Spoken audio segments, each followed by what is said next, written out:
What are some of the lessons that we can learn from the old world order for the new world order?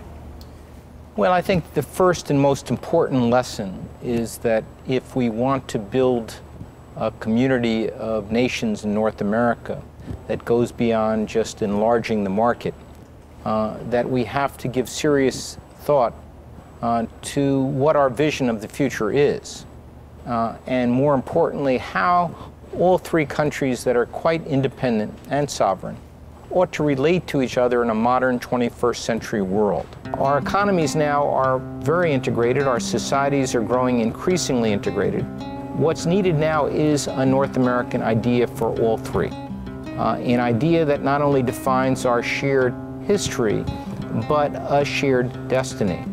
If we are to progress together and collaborate in a new way, it's also important for us to develop a sense of being something larger, a sense of being part of North America.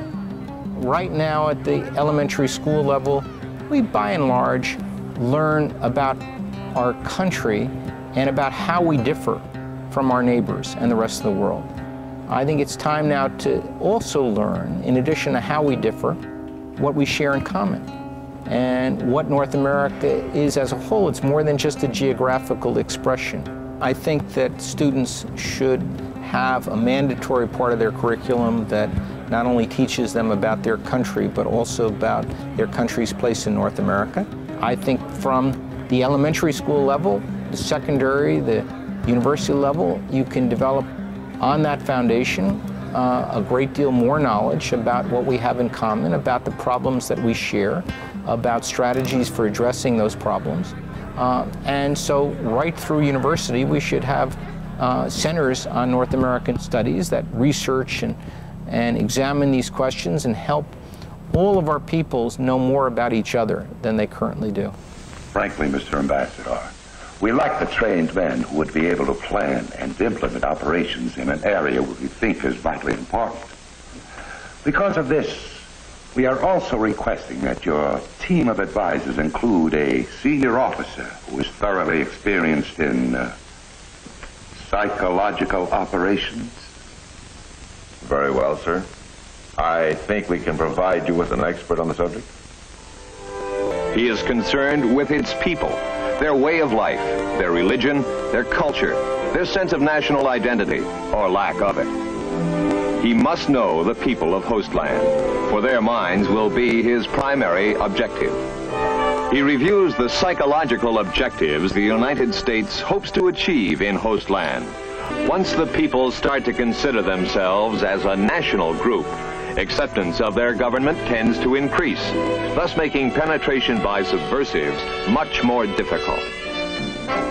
Psychologically, the people must be convinced that if it were not for the insurgents, these restrictions would not be necessary, and that when insurgent activities cease, restrictions will be removed.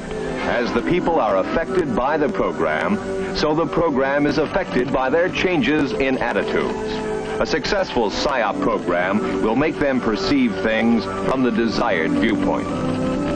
What thoughts will pass through his mind? What images will he see? What factors will push him in one direction or another?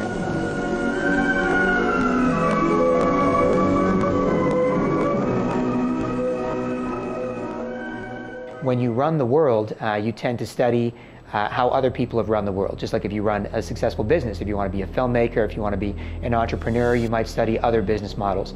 The people that currently run the world studied how the people before that ran the world and now want to create a scientific dictatorship. And that means they want permanent and total control over the world forever, so they never have to worry about revolutions again. So oligarchies have always been worried about revolution, always been worried about the people revolting. Oligarchies even popularized the idea of exile back in the 1200s, 1300s, where if the King of France got deposed, then he or she could go to England. And if the King or Queen of England got deposed, they would be exiled to France. So oligarchies were so worried about the people rising up in rebellion that they popularized the idea of exile to make that normal and make that an accepted thing you do to make sure you didn't kill your royal family who was a part of your country's history. Incrementally, they condition us to say that it's none of our business to look into things like giant multilateral trade deals that will affect every area of our society. They make it seem like it's not our responsibility. We have experts to take care of that.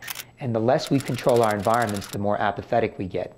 Placing the frog in a pot of cool water where the frog is very comfortable, and you gradually turn up the heat so that you don't, the change in heat is imperceptible until, of course, the pot is boiling, and then it's too late to do anything about it. That's what's happening now.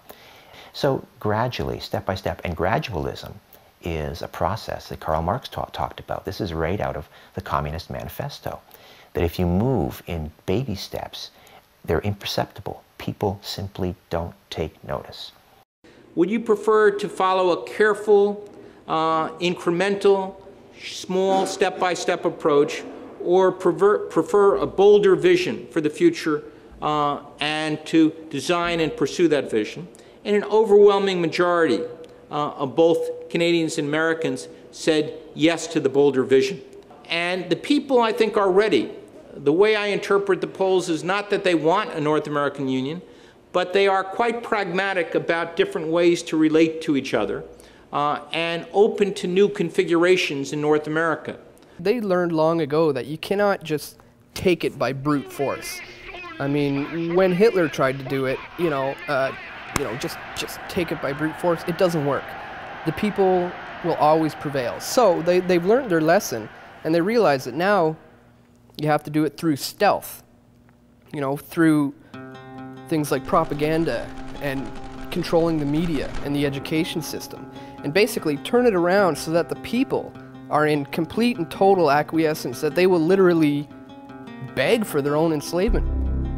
By doing incrementally these changes in our laws and our land, then one day we'll all wake up and say, oh, that's just the way it is. But it was not supposed to be that way. You can come across a border with an army with all of your military machinery, and people say, oh my gosh, we're being attacked. But right now we're being attacked, but incremental changes is a way that people don't see that the arrows and bullets and guns and cannons are blazing at us, and we don't recognize that. So most people aren't aware because of what they've learned from the media and what they learned in school.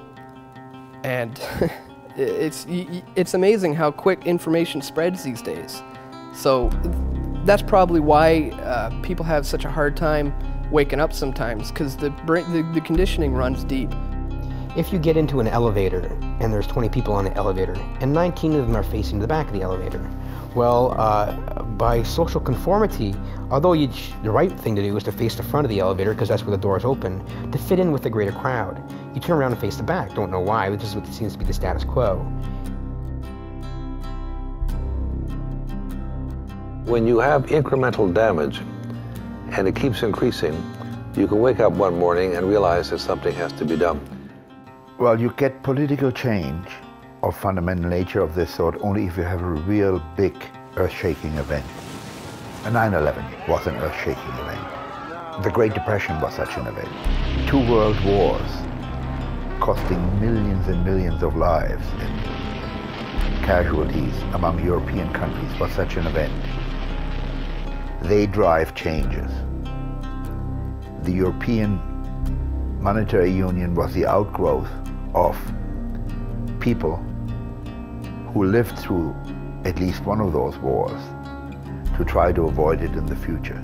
Precisamente yo estaba pensando anoche que cuando hay desastres, huracanes o algo así, los aprovechados son los que tienen el dinero y al pobre nunca le llega nada. Y probablemente no, porque tú sabes que los más ricos en tiempos de crisis se ven más. Nosotros seguimos haciendo la lucha por la subsistencia cotidiana. Solo es eso. Well, I certainly agree that it's when periods of great instability and chaos, you have the greatest opportunity for creating new institutions and moving in new directions. I think it is obvious from any study of history, world history, that the greatest initiatives have usually originated from some crisis of some sort. The United States Marshall Plan would have been unthinkable after World War I. But after World War II, we were prepared to give a substantial amount of money both to winners and losers to help them to recover. It was quite a dramatic, and it really did require a crisis, a dual crisis, one the end of the Second World War, and the second, the prospect of Soviet invasion of Western Europe. I think we needed a crisis to have Social Security, to have the Works Progress Administration. In 1935, Franklin D. Roosevelt put his signature on the Social Security Act. This Social Security measure gives at least some protection to 30 million of our citizens who will reap direct benefits through unemployment compensation, through old age pensions, and through increased services for the protection of children and the prevention of ill health.